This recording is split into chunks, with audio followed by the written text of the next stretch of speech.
Hi everyone, how are you all going?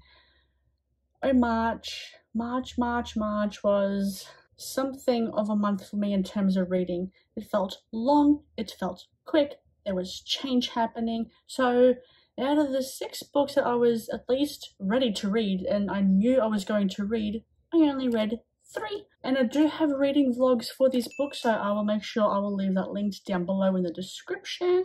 So first things first, the first book I read in the month of March. Well, the first 2 books were part of a anticipated reads reading vlog. The first one being One Italian Summer by Rebecca Shirley. This was a 2-star read for me. I just thought the character was incredibly selfish, especially when it came to the death of her mother, because her mother and the main protagonist, I believe her name is Katie, they were meant to go on this Italian holiday together. But Katie's mother, I believe is Carol, unfortunately passed away, so they just didn't go on the trip. Well, at that point they could go on the trip together, but then Katie thinks, why don't I go on my own? So she does, and she went without her mother until she meets her mother when she's 30 years younger. It's not about her having a second chance with her mother, but about her knowing who her mother was as a person, because Italy was a very special place for her mother. I originally read that that was when her mother met her father. That's not the case. That was Carol being in Italy was the summer before she met her father, or before she married Katie's father, kind of thing. So yes, this book was incredibly underwhelming and a bit boring, if I do say so myself. Gave it 2 stars. I didn't like it at all. Katie was incredibly selfish when it came. Oh gosh, it's starting to get dark. Damn clouds. But Katie was incredibly selfish when it came to the death of her mother. She was the only one to feel emotions and to feel sad and sorry for herself or for the death of her mother.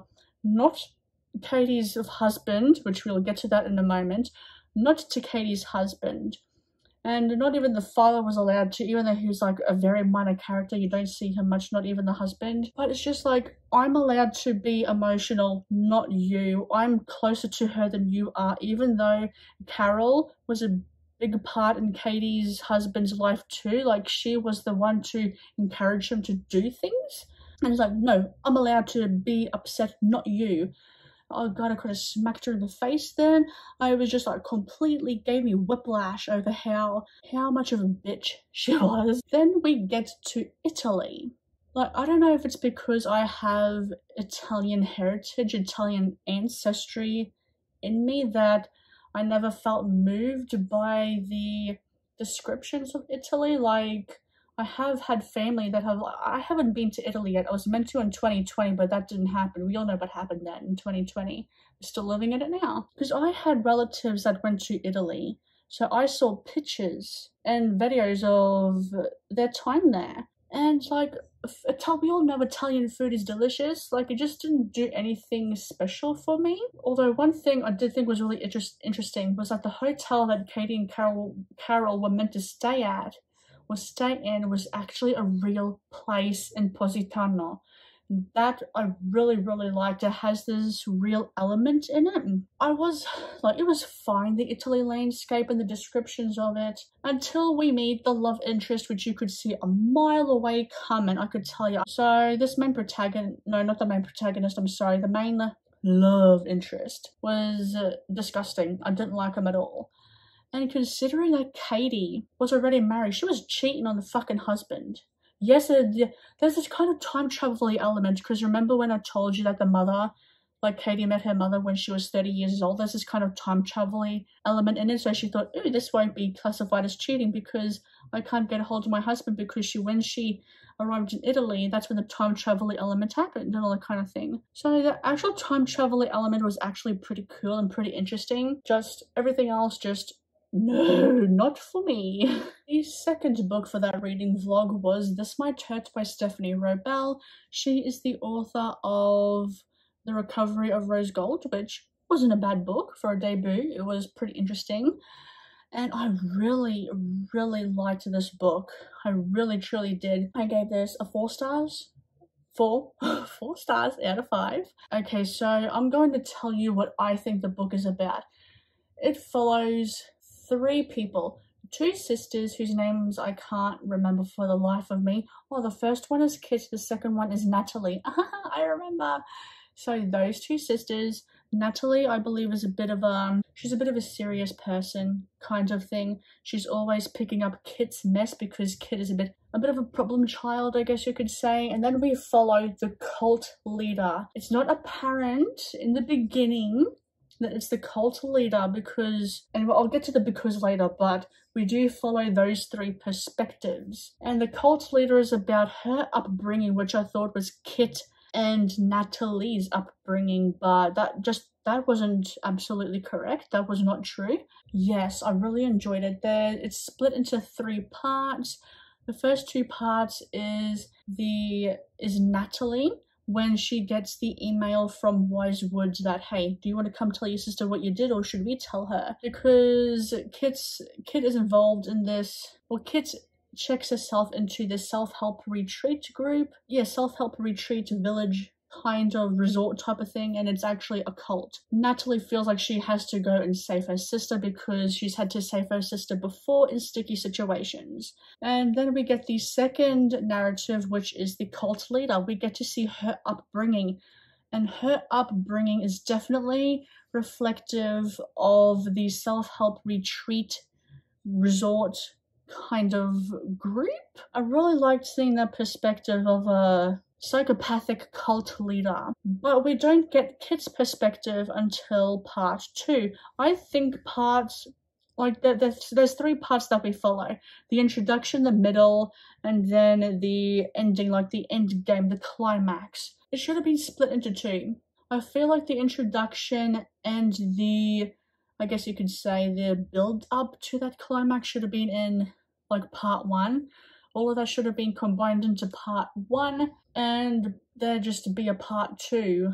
Yeah, I don't really have much to say other than I actually really enjoyed it. It was very fascinating seeing this cult and how easily people can be brainwashed, especially if they've had not a good life.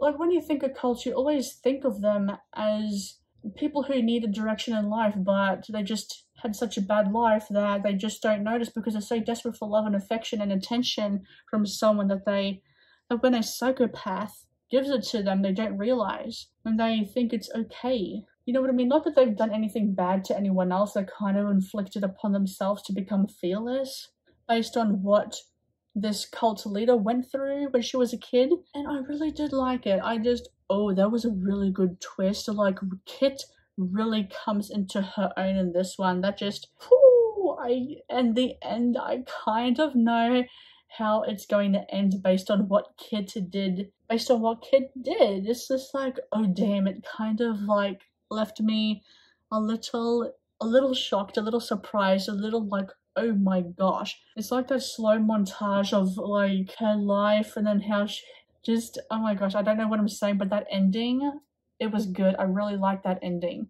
Book number 3, Middle Game by Shauna Maguire, the first book in the Alchemical Journey series, I believe it is. I don't know if it's going to be a series. There is going to be a companion novel. Oh my gosh. I don't remember the name of it. I'll put a picture up. Is it Season or something? Anyway, that one's a companion novel to this one. So it follows Roger and Dodger. Roger is skilled with words, and Dodger is his twin, and numbers are her world.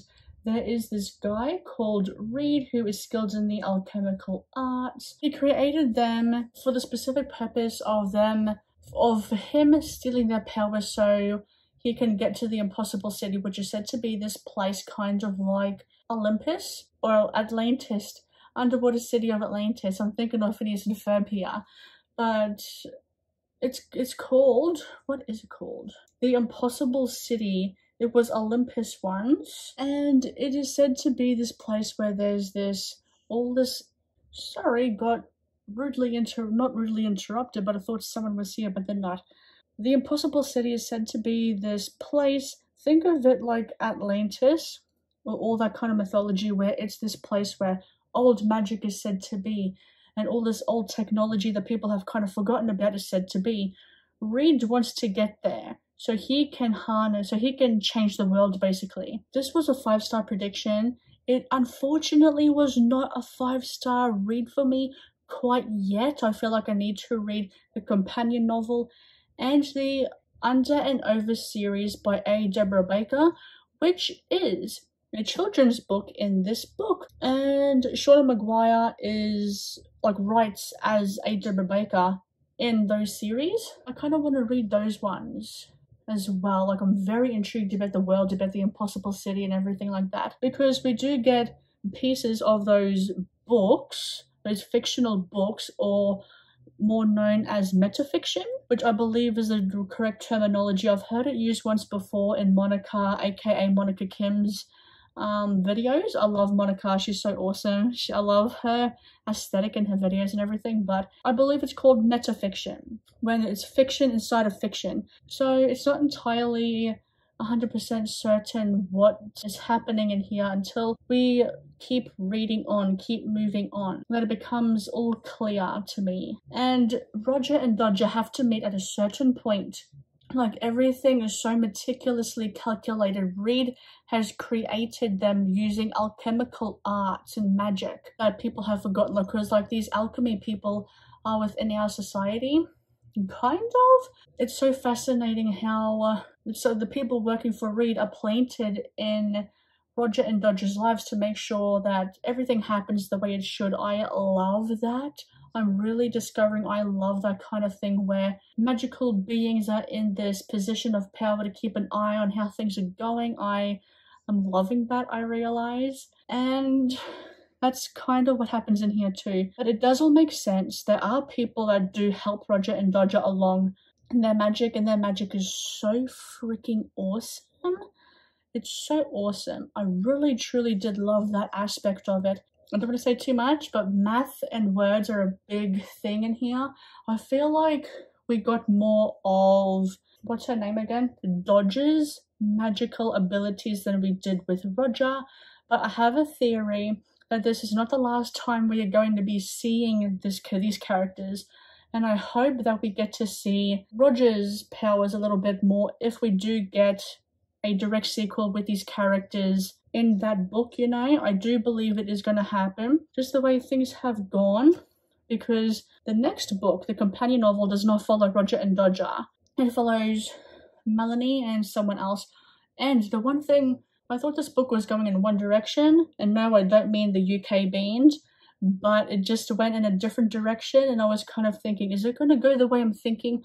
Basically, I was just thinking too much about this book, and I just wasn't enjoying it for the sake of enjoying it. I was just thinking a little bit too much about it. I cannot fault this book. Everything just feels like it's been so well thought out and so well planned out and so well written. The writing is good in here. I have read the Newsflash trilogy by this author. She writes under the pen name Myra Grant. Really, really like this series. It's about zombies, and I love a good zombie story. I really do. Love zombies. I'm very intrigued to see where it's all going to go. Was there anything else? Oh yes, I couldn't fault it. The only thing I don't like is, I don't know if you can tell, but this cover, if dust is on here, it gets very stuck on here. It's the kind of cover that gives me a bit of that you have to be very careful because smudgy fingerprints. I believe that was all I had to say. It was just so incredibly fascinating. The magic, the world, it's set in, I guess you could call it an urban fantasy. I don't know. The use of alchemy and how Roger and Dodger were created, even how other alchemists were created, was so good. It was so fascinating to me. I do think it'll be 5 stars upon reread. I'll have to read the other books that I keep mentioning, and I will see if I actually do pick up on things. And I hope I do overall enjoy this book. I love this book. It's really, really good. And before I leave you, it actually follows Roger and Dodger through at the life we get them through childhood, teenagehood, when they're in college, and all the way to adults. Know that as well going into here. Let's get on to the 2 books that one of them I kind of postponed for the time being. The other one I'm still reading. The one I postponed is The War of Two Queens by Jennifer L. Armitage, the fourth book in the From Blood and Ash series. I really do love this series, I really do. March was such a weird month for me and I just could not concentrate. There was a point in the book where Like, I hadn't even gotten to the 200-page mark. I just made it over 100 pages before I thought, I can't concentrate any longer. I need to postpone this for the time being until I can actually concentrate better. Now that things are starting to settle down and everything, I do think I can focus a little bit more. Look, I really did enjoy it. There is, like, I knew this book was going to be a bit of a slow book.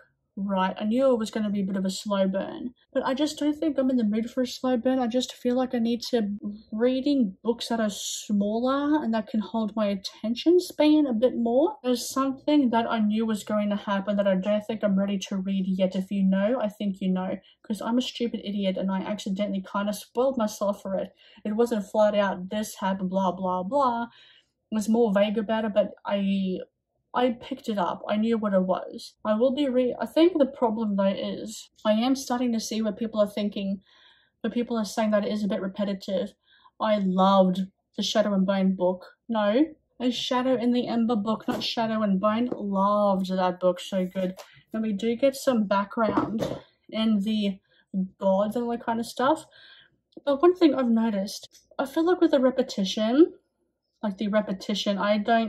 it doesn't really bother me, the repetition, but with the repetition, right? It's like we get it in the Shadow and Ember, but it's more like this is every day for them. It's like kind of, I don't want to say brushed over, but it's just lightly talked about, where we get a little bit more of that with what kind of happens about like all the rights and stuff with the War of Two Queens. I don't mind that we get a little bit more history into that than we did with the Shadow and Ember, because it makes a little bit more sense with From Blood and Ash series or the War of Two Queens book. Like, it makes sense in my head. It may not make sense to you, but it makes sense to me, what I'm trying to say. I really have enjoyed it. I know it's going to be slow. I know there's going to be some tension and that kind of stuff. And it doesn't bother me. I just don't have the attention span right now for something like that. Ooh, the Blood Queen is a ruthless bitch. It feels... I like how we're getting a little bit more of the politics, this back and forth between Poppy and the Blood Queen, because it kind of feels like a fantasy to me. Not that it didn't already, but it just feels so different. Like, I'm scared of what's going to happen, so that's why I've kind of stopped as well, because I just don't think I could deal with that right now, and it's gonna hurt. It is going to hurt. There were some things that I was like, no way is this going to happen, and oh boy, it happened. Just the same as it did with Nevernight. I'm still reading this. I've tabbed a lot. I don't know what is wrong with me. In March, I don't know what the hell happened. Follows Mia Corvia. Well, I think a lot of us know what it's about. I haven't even like finished it yet. I'm on to page 225, 224, 225. And I am really, really enjoying this. Like, damn, these assassins, the teachers that teach these wannabe assassins how to assassin are bloody ruthless. Like, it's so gory and grimy and dark, and it's just an actually good time. I actually really like this book. I don't have anything to say about it because, oh wait, yes I do. The fantasy setting is absolutely fascinating to me. There's 3 sons, right? 3 sons. It's Nevernight, you know, Nevernight for years at a time, and it's so good. And there is this kind of conspiracy surrounding Mia and her father, and I have a theory there is more to it. There's more to it than meets the eye. There's this underlying conspiracy that I want to know why or what the hell is happening. I do feel like the rest of the series could pick up for me, because this is largely an introduction story. This is like when Arya Stark was in the House of Many Faces, or yeah, when she was in, oh my god, was it in Bravos? But she was in the Many Faces, like when she was kind of working for Jaquen or whatever the hell his name is. Fantasy names, I tell ya. And she was working with him, like the people of many faces kind of thing. It's like that kind of assassination. Not that kind of assassination, but it just gives me those vibes. And I believe the underlying conspiracy about Mia's father wanting to throw this rebellion in this Republic of Itria, I believe it has more to the story, and I believe it has more to the series in general. That is all. Thank you very much. As you can tell, we are in April. March was not a good reading month for me. A little disappointed in myself, I'm not gonna lie, because I know I could have read all these books and then one more, which was The Invisible Life of Addie LaRue, which I did not get a chance to. I didn't get a chance to read The Paris Apartment either, but I don't really care about that at this present time. So yes, thank you very much. Let me know what you read in the month of March. Did you enjoy them? Did you have a better reading month than I did? Please tell me you did. I would at least like to have some sort of good news about that. Thank you very much. I'll see you in the next video. Oh my gosh, hiccups. Goodbye.